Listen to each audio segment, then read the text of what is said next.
Welcome to the Common Man Football Show. My name is James Coburn, and today's episode is the top 5 most overrated linebackers in the 2018 NFL Draft Class based on analytics. Again, based on analytics. Not based on my opinion, not based on what I saw on film. It's based on the data. So, go ahead, leave a comment. Data's useless, data's dumb. Watch the film, whatever. Whatever you got to do, you got to do. But this is based on the data, based on the analytics. And the analytics we're going to be using for this list is essentially solo tackle market share production. It's a big one. Solo tackle market share production is where you take an individual defensive statistic. In this case, you're taking solo tackles of an individual player, and you're dividing it by the team solo tackles. So if a linebacker has 50 solo tackles and his team had 500 solo tackles, that linebacker has 10% market share production. And the way the score is formulated is you take that solo tackle score and you compare it to every single linebacker since the 1996 NFL draft class, specifically, since the Ray Lewis draft class. And you're able to get a good basis for how the All-Pro linebackers performed in that particular statistic, how the Pro Bowl linebackers performed in that particular statistic, how the starters performed, and of course how the guys who just didn't really do that well performed in that particular statistic. So that is how that's formulated. The age score is essentially going with the premise that has been proven based on data that the younger a player is, if a player is very productive at a younger age than his peers, they have a better chance of hitting All-Pro thresholds, a better chance of hitting Pro Bowl sort of outcomes if they are a younger player compared to their peers. And in this case, there are a couple players that are on this list just because of age. And we're also going to be looking at the speed score, which takes into account the 40-yard dash for their size, particularly mass density. You take the weight of a player, you divide it by the height of that player, and then you compare what their 40 is compared to that mass density or that size. And we're going to be getting this information from NFLDraftScout.com. Don't take these numbers with a, don't take the numbers as gospel, because they could go to the combine and come in weighing more, weighing less, being taller, being shorter, being slower, being faster. We won't really know until they go to the combine as far as these numbers, but I do like to use at least a preliminary gauge, another variable to add to the mix to kind of help filter stuff down and at least give a basis for potential, issues, I guess, when it comes to this sort of data. So that's how we're going to get to the top 5 in this list. Of course, when it comes to overratedness, this is just based on, the overratedness of these guys is essentially, looking at CBS rankings, Walter Football rankings, etc. And some of these guys should be obvious as far as why they're overrated. But the bottom line is these are just guys that some people have as day 2 guys, some people have as day 1 guys, and some guys that they have as day 3 guys who shouldn't even be day 3 based on their data, which people give me flack for, but that's fine. But that's how we're going to get to the guys on this list. And now let's start with number 5. At number 5, we have Azim Victor, linebacker out of Washington. That's right. That's right. I said it. Based on height and weight, he's 6'2", 222 pounds with a 4.74 40-yard dash. Based on his production, he put up a 76.28 solo tackle market share score, which is only about 1 point shy from Pro Bowl threshold data. But the big reason he's on this list is because of his speed score. Only put up a 20 overall speed score. Being 6'2", 222 pounds is not ideal weight for a linebacker, nor does it help you out when you only run 4.74 and you're 222 pounds. So that's not amazing, and unfortunately that is why he's number 5 on this list. At number 4, we have Jason Cabinda, linebacker from Penn State. Based on height and weight, he's 6'1", 237 pounds with a 4.87 40-yard dash. Based on his production, he put up a 24.77 solo tackle market share score, a 24.77 solo tackle market share score. And this is adjusting for the games that he missed as well.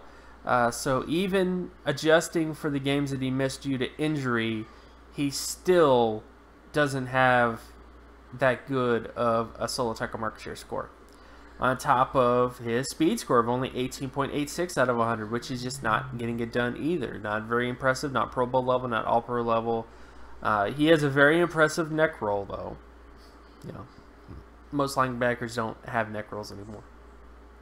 But his production just doesn't hit the thresholds it needs to hit. It's below average, significantly below average. And if he doesn't test well as an athlete, that will pretty much take him off most people's boards because of that production, those other factors. He may end up getting drafted just because he played at Penn State and he's a linebacker, but based on his athleticism and based on his production, they're just, realistically, unless a guy tests well as an athlete, if you score below average production, there's just not a lot of good things to point to if you're that type of guy, if you're in that boat, if you will. So that's why he's number 4 in this list. He's a guy you really shouldn't be considered much of anything in terms of a day 3 pick or even a day 2 pick because of his production, because of his athleticism.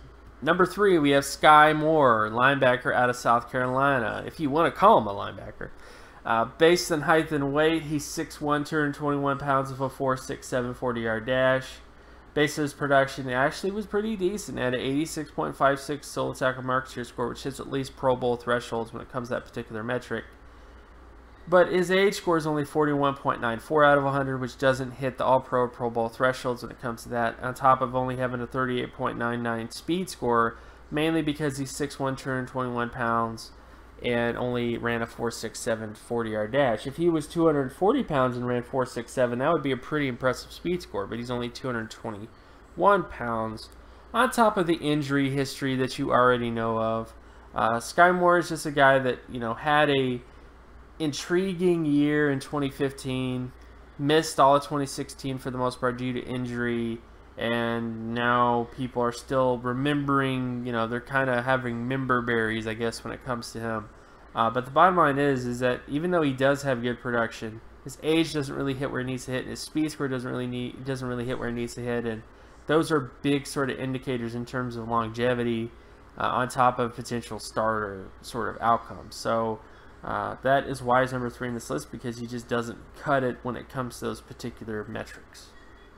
At number 2, we have Josie Jewell, I think, linebacker from Iowa. When it comes to height and weight, he's 6'1", 235 pounds with a 4.78 40-yard dash. Based on his production, he put up a 75.58 solo tackle market share score, which is only about 2 points shy of that Pro Bowl threshold. But his big reason for being on this list is because of his age. He's going to have a 23.37 age score on top of only having a 35.22 speed score. So he's old and he's slow. And it shouldn't be surprising because he's from Iowa. But it's just a factor of not really hitting high quality production thresholds, being really old and being really slow for his size. He's someone that I've seen day 2 to day 3. He should not really be considered anywhere in those sort of areas when it comes to just potential outcomes at the next level.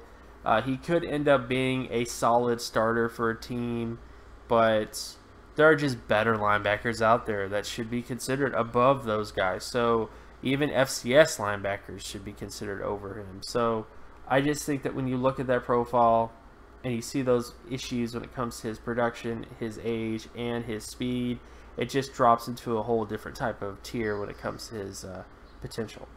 And the number 1 most overrated linebacker in the 2018 NFL draft class is, I'm going to get hate mail, but it's Malik Jefferson, linebacker out of Texas.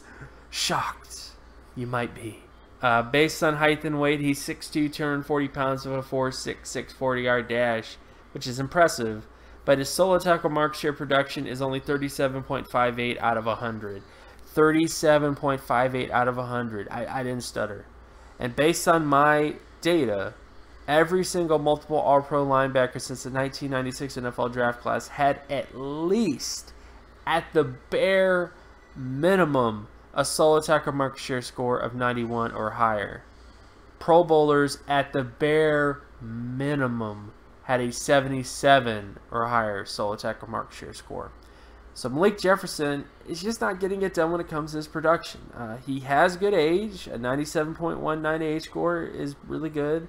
His speed score hits at least Pro Bowl threshold with a 71.38 speed score.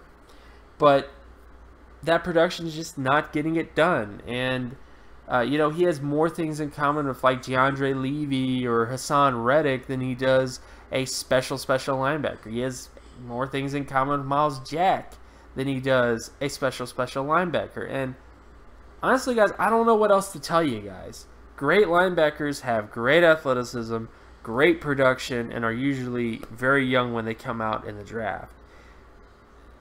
Athleticism isn't what made them great. A lot of times it's that athleticism with having great instincts to be able to get high solo tackle market share production. Because in many ways, solo tackle market share speaks to the instincts of that player, speaks to the player's ability to decipher things immediately and make plays on the football immediately, and to be the first one to the spot, you know, where the play needs to be made. And unfortunately, Jefferson just hasn't produced like a elite linebacker. And you know, there's no excuses at this point. And every year people make these excuses about it, going, well, he's a great athlete, he'll figure it out. But, you know, that's not what the great linebackers did. Ray Lewis was a 90-plus percentile producer in college. You know, Luke Kuechly was. Everybody, Brian Urlacher even. You know, like Navarro Bowman, Patrick Willis. All those linebackers that you think of as some of the greatest linebackers in the history, or at least the last 20 years of the NFL, were players that had 90-plus percentile or higher solo tackle market share production.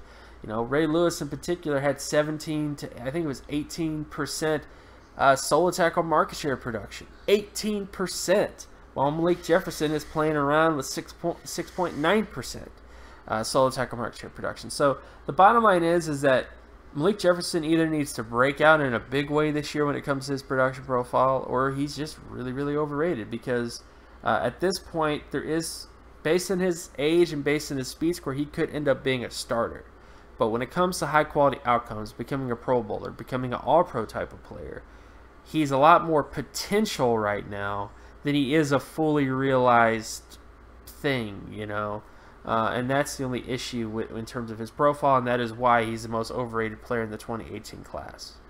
This concludes the most overrated linebackers in the 2018 NFL draft class based on analytics. My name is James Coburn. You can find my work at draftcoburn.wordpress.com. You can also follow me on Twitter at Geometrics. If you like this content and you want more content like this, be sure to leave a like and subscribe. And share this video. Do all that kind of stuff. And I'll talk to you guys in the next video. Peace.